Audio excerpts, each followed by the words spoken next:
믿음의 뉴스룸 영상 시작합니다. KF21 보람의 생산 축소엔드 비용이 폭등했습니다. 안녕하세요. 믿음의 뉴스룸입니다. 영상 마지막에는 여러분들이 궁금해할 만한 질문들을 모아놨으니 꼭 끝까지 시청해 주시기 바랍니다. 그럼 지금부터 영상 시작하겠습니다. 이번 영상은 KF21 보람회가 직면하고 있는 몇 가지 도전 과제에 대해 이야기해 보겠습니다. 먼저 KF21의 초도 생산량이 단 20대로 줄었습니다. 조금 실망스럽긴 하지만 계획대로 되지 않을 때도 있잖아요.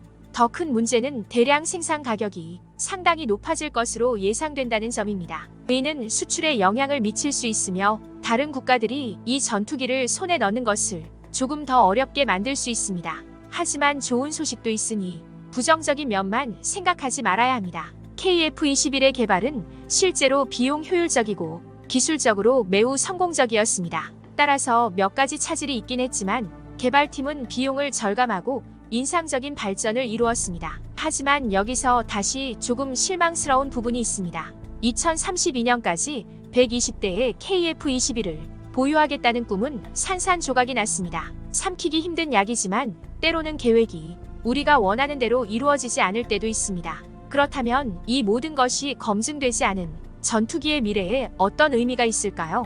글쎄요, 말하기 어렵습니다. KF21은 우여곡절을 겪었지만 여전히 주목할 만한 가치가 있는 전투기입니다. 상황이 어떻게 전개되고 다른 대안이 등장할지 지켜봐야 합니다. 다음은 KF21의 초도 생산량을 20대로 줄이기로 결정했다는 소식입니다. 이 결정에 대해 많은 사람들이 이야기하고 있습니다. 왜 그런 결정을 내렸는지 궁금할 수도 있습니다. 모든 것은 비용 때문입니다. 이 비행기의 생산 가격은 원래 계획보다 훨씬 더 높을 것으로 예상됩니다. 하지만 일각에서는 KF21의 성능에 의문을 제기하고 있습니다. 공대지 공격 능력이 부족하다는 것인데 이는 꽤 큰 문제입니다. 그리고 공대지 미사일 시험 일정에 대한 우려도 있습니다. 그래서 일각에서는 차라리 우리 예산을 들여 검증된 외국산 전투기를 구입해야 한다고 주장하고 있습니다. 그 일을 할 수 있는 더 저렴한 대안이 있다면 왜 그걸 선택하지 않을까요? 이런 의심과 비판이 쏟아지는 상황에서 초기 생산량을 줄이기로 결정한 것은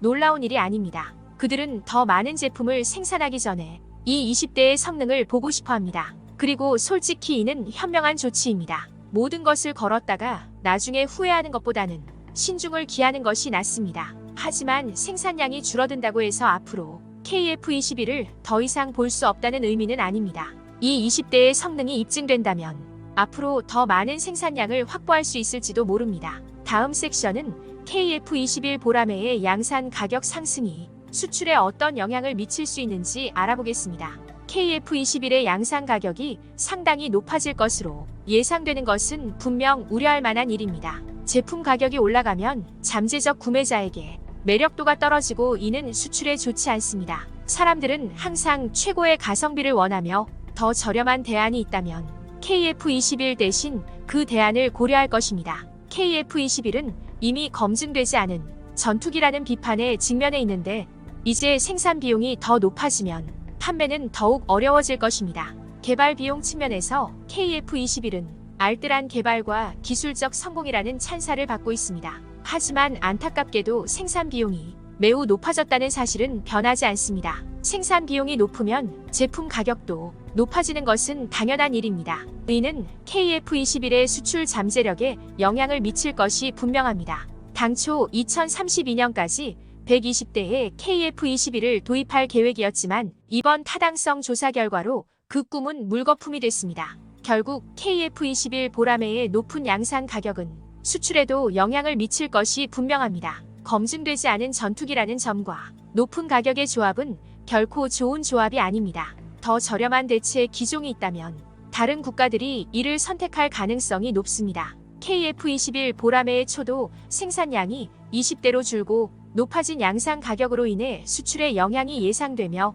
개발은 비용 효율적이고 기술적으로 성공적이었으나 2032년까지 120대 도입 계획은 타당성 조사 결과에 따라 변경되었습니다. 더 저렴한 대안에 대한 모든 이야기가 끝난 후 KF21 무슨 일이 있었는지 이야기해봅시다. 이 전투기의 개발은 실제로 검소하고 기술적으로 성공적이라는 측면에서 상당히 인상적이었습니다. 알아두어야 할 사항은 다음과 같습니다. 첫 번째 검소한 개발입니다. KF-21 프로젝트는 개발 단계에서 비용을 상대적으로 낮게 유지했다는 점에서 검소한 개발로 칭송받았습니다. 이러한 어려움에도 불구하고 KF-21 개발팀은 중요한 테스트를 완료하고 작전 준비 상태에 도달함으로써 기술적 성공을 거두었습니다. 두 번째, 120대의 꿈이 산산조각이 났습니다. 당초 계획은 2032년까지 120대의 KF-21을 도입하는 것이었지만 타당성 조사 결과 몇 가지 문제가 드러나면서 그 꿈은 산산조각이 났습니다. 그 결과 초기 생산량은 단 20대로 줄어들어 당초 계획에 큰 타격을 입었습니다. KF-21을 개발하기 위해 많은 노력을 기울인 끝에 생산 대수가 급격하게 줄어든 것은 실망스러운 일입니다. 그러나 이러한 결정의 배경을 고려하는 것이 중요합니다. 앞선 말씀드린 내용을 종합적으로 요약하면 다음과 같습니다.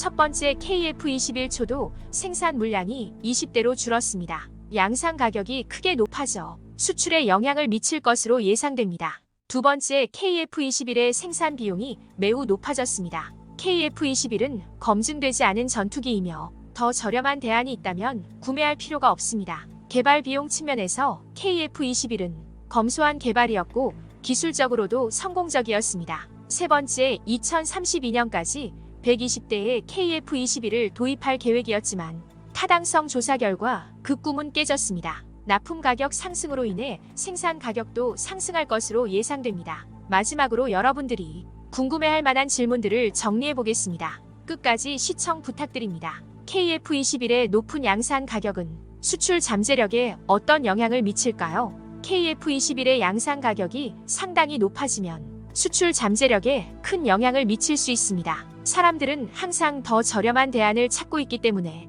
더 저렴한 가격에 구입할 수 있는 다른 전투기가 있다면 굳이 KF-21을 구매할 필요가 없을 수도 있습니다. 게다가 검증되지 않은 전투기라는 사실도 잠재적 구매자들을 주저하게 만들 수 있습니다. 따라서 높은 가격은 KF-21의 수출 시장에 확실히 영향을 미칠 수 있습니다. 여기까지입니다. KF-21은 초기 생산량이 줄어들고 양산 가격이 더 높아질 것으로 예상되는 등 몇 가지 문제에 직면했습니다. 수출 가능성을 생각하면 다소 아쉽지만 KF-21의 개발은 비용 효율적이고 기술적으로 매우 성공적이었습니다. 하지만 2032년까지 120대를 보유하겠다는 꿈은 산산조각이 났습니다. 검증되지 않은 이 전투기의 미래가 어떻게 전개될지 지켜봅시다. 이번 주제에 대해 여러분들은 어떻게 생각하시나요? 여러분들의 의견을 댓글로 남겨주시면 다음 영상에 긍정적으로 반영하도록 하겠습니다. 유익하셨다면 구독과 좋아요 부탁드립니다. 감사합니다.